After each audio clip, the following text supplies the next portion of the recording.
کہتی تھی اللہ میں اس حال میں بھی آپ سے راضی، اے اللہ میں اس حال میں بھی آپ سے راضی۔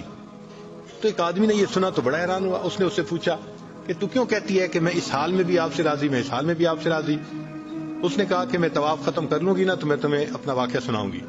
چنانچہ اس عورت نے اپنا واقعہ سنایا کہ میرے 3 بچے تھے، میں گھر کے اندر ایک دن تنور پہ روٹیاں پکا رہی تھی، تو میرے بڑے 2 بچے جو تھے وہ گھر میں کھیل رہے تھے کمرے میں، اچانک مجھے ایک شور کی آواز آئی، تو وہ کہتی ہے کہ میں نے جب شور سنا تو میں وہیں سب کچھ چھوڑ کے تنور پر آٹا روٹیاں تو میں کمرے کی طرف بھاگی۔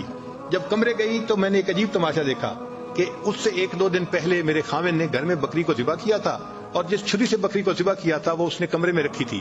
تو میرے دونوں بچے کھیلتے کھیلتے ان میں سے ایک نے دوسرے کو کہا کہ تمہیں پتہ ہے کہ ابو نے بکری کو کیسے ذبح کیا تھا؟ تو دوسرا کہتا ہے مجھے تو نہیں پتا۔ وہ کہتے ہیں اچھا آؤ میں تمہیں بتاتا ہوں کہ کیسے ابو نے ذبح کیا تھا۔ تو میرا درمیان والا بیٹا جو تھا وہ زمین پر لیٹ گیا اور بڑے لڑکے نے اس چھری کو اٹھا لیا۔ اب وہ چھوٹا بچہ تھا اور اس کو پتہ نہیں تھا کہ چھری کتنی تیز ہے، چنانچہ اس نے اس کے گلے پہ جو چھری چلائی تو گلا تو فوراً کٹ گیا اور خون کا فوارہ چھوٹنے لگا۔ اب جب خون نکلا تو شور ہوا اور میں بھاگی ہوئی آئی تو میں نے دیکھا کہ میرا بچہ خون میں لت پت پڑا تھا اور اس کی جان نکل چکی تھی۔ اب میں نے سوچا کہ میرا بڑا بیٹا کہاں ہے جس نے یہ حرکت کی تھی؟ وہ ڈر کے بھاگ گیا تھا اور کہیں چھپ گیا تھا۔ کہنے لگی میں نے اسے دوسرے کمروں میں دیکھا تو کہیں نظر نہیں آیا۔ جب صحن میں آئی تو وہاں میں نے تنور کے لیے کچھ لکڑیاں رکھی ہوئی تھیں، ان لکڑیوں کے پیچھے وہ جا کے چھپا تھا۔ کہنے لگی میں نے پیچھے سے اس کو جا کے جب دیکھا تو اس نے مجھے کوئی جواب نہیں دیا۔ جب میں قریب گئی تو مجھے پتا چلا کہ اس جگہ کے اوپر ایک سانپ بیٹھا ہوا تھا۔ یہ بچہ چھپنے کے لیے جب لکڑیوں کے پیچھے گیا سانپ نے اس کو ڈسا اور یہ بھی وہاں مرا پڑا تھا۔ کہتے میں اس کی لاش اٹھا کے لائی، ایک بچے کو ایک چارپائی پہ لٹایا اور دوسرے بچے کو دوسرے چارپائی پہ لٹایا۔